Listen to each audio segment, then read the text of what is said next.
Good morning students.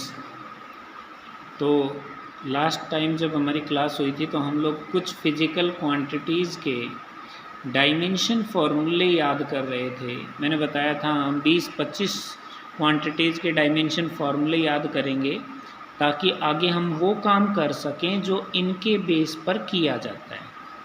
ठीक है, तो आई थिंक 12 फिज़िकल क्वांटिटीज़ के जो डायमेंशन फार्मूले हैं वो लास्ट टाइम डिस्कस हो चुके थे।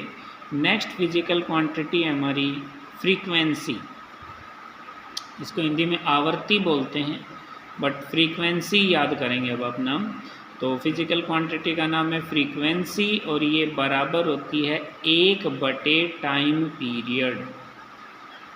ठीक है, टाइम पीरियड क्या होता है, फ्रीक्वेंसी, ये सब डिटेल में आगे पढ़ोगे। फिलहाल आपके लिए समझ लीजिए एक फॉर्मूला है कि फ्रीक्वेंसी बराबर होती है 1/टाइम पीरियड। तो यहाँ पे जब हम ब्रैकेट लगा देंगे इसके साथ तो आप पढ़ोगे इसको डायमेंशन फॉर्मूला ऑफ फ्रीक्वेंसी। तो बराबर लिखेंगे, ऊपर तो 1 ही है, नीचे टाइम पीरियड है। टाइम पीरियड है वो भी अपने तरह से एक टाइम होता है, तो टाइम के लिए हम लोग कैपिटल टी लिख देंगे। तो कैपिटल टी रख देने से बन जाएगा ये मास कितनी बार आया, 0 बार, लेंथ 0 बार, और टाइम क्योंकि ये बटे में टी है ऊपर जाके -1 हो जाएगा, तो t -1। तो फ्रीक्वेंसी का डायमेंशन फार्मूला कोई हमसे पूछे तो हम बताएंगे m0 L0 t -1।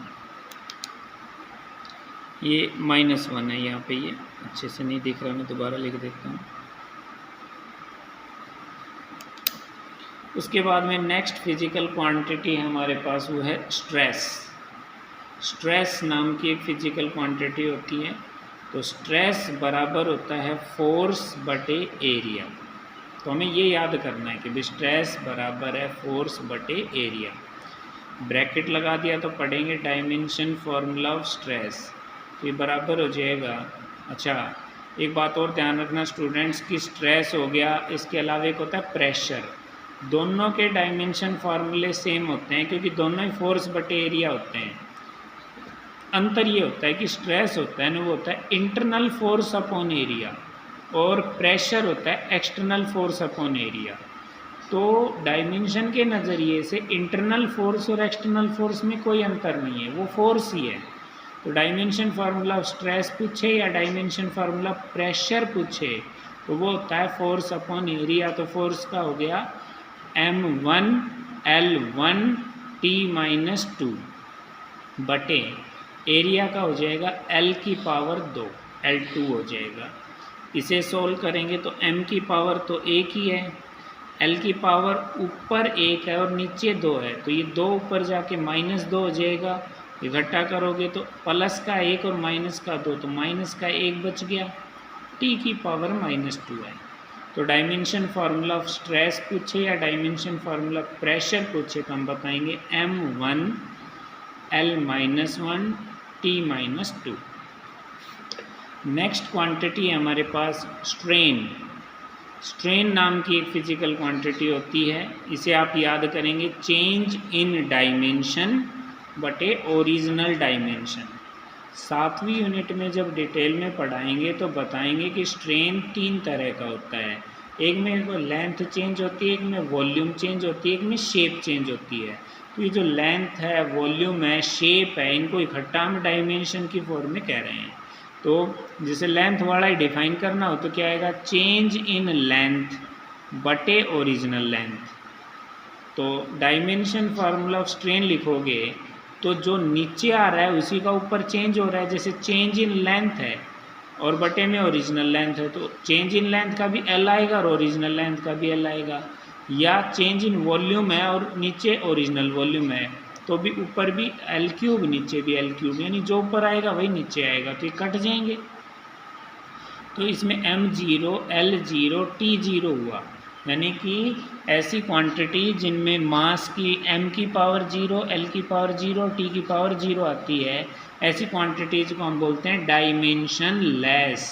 Dimension less यानी उनके कोई डायमेंशंस नहीं होते। तो strain is a dimensionless quantity. कोई पूछे आपसे डायमेंशन फार्मूला ऑफ स्ट्रेन बताइए, तो आप बताओगे m0 l0 t0। Next quantity है मॉडुलस ऑफ इलास्टिसिटी। तो ये मॉडुलस ऑफ इलास्टिसिटी बराबर होती है स्ट्रेस बटे स्ट्रेन। तो हमने देखा स्ट्रेन तो डायमेंशनलेस है, तो मॉडुलस ऑफ इलास्टिसिटी के डायमेंशन फार्मूला वही होगा जो स्ट्रेस का होगा, और स्ट्रेस का वही था जो प्रेशर का था। तो मॉडुलस ऑफ इलास्टिसिटी हो गया, स्ट्रेस हो गया, प्रेशर हो गया, इन सब के डायमेंशन फार्मूले सेम है। तो मैंने ऊपर तो स्ट्रेस का लिख दिया m1 l-1 t-2, और नीचे स्ट्रेन का लिखो तो ठीक, नहीं लिखो तो भी आपको पता है सेम ही आना है। तो वो आ जाएगा m1 l-1 t-2। तो मॉडुलस ऑफ इलास्टिसिटी का और स्ट्रेस का और साथ में प्रेशर का, इन सब का डायमेंशन फार्मूला सेम होता है। नेक्स्ट, सरफेस टेंशन नाम की क्वांटिटी होती है जो होती है फोर्स बटे लेंथ। तो dimension formula of surface tension हो जाएगा, फोर्स का डायमेंशन फार्मूला है m1 l1 t-2 और लेंथ के लिए है l। तो m1 हो गया, l की पावर ऊपर भी एक है नीचे भी एक है, तो l से l कैंसिल हो जाएगा, l0 t-2। तो dimension formula of surface tension हो गया m1 l0 t-2। Next quantity है सरफेस एनर्जी। सरफेस एनर्जी जो है वो बराबर होती है एनर्जी बटे एरिया। तो dimension formula of surface energy लिखना है तो ऊपर एनर्जी लिखेंगे।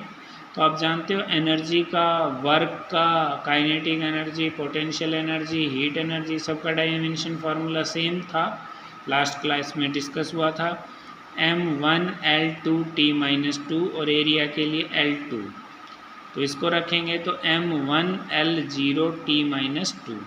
तो यहाँ से ये भी देख पा रहे हैं हम लोग कि सरफेस टेंशन और सरफेस एनर्जी दोनों के डायमेंशन फार्मूले सेम है। चलिए नेक्स्ट है हमारा एंगल। एंगल जो है वो नेक्स्ट क्वांटिटी है, और एंगल होता है लेंथ ऑफ आर्क बटे रेडियस, मतलब चाप की लंबाई बटे त्रिज्या। तो एंगल हो गया length of arc upon radius.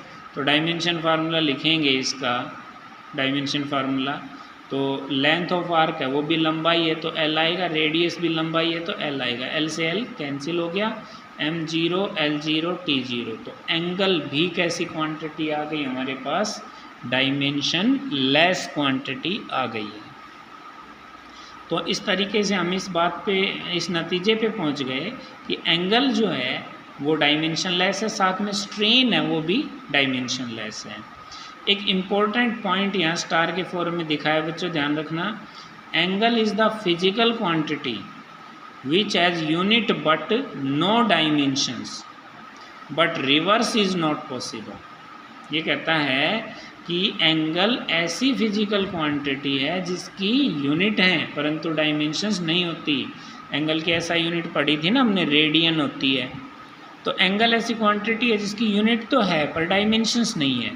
पर ये कहता है कि रिवर्स इज़ नॉट पॉसिबल। मान लो कोई आपसे पूछे कि भी क्या कोई ऐसी फिजिकल क्वांटिटी है जिसकी यूनिट हो पर डायमेंशंस ना हो, आप कहोगे यस है, एग्जांपल एंगल। और मैं आपसे पूछूं मान लो ऐसी कोई क्वांटिटी है जिसके डायमेंशंस हों पर यूनिट्स ना हो, तो आप कहेंगे नहीं ऐसी कोई, ये कहा ना, but reverse is not possible.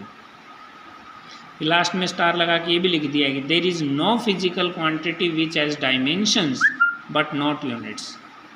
Units dimensions के बिना एग्जिस्ट नहीं कर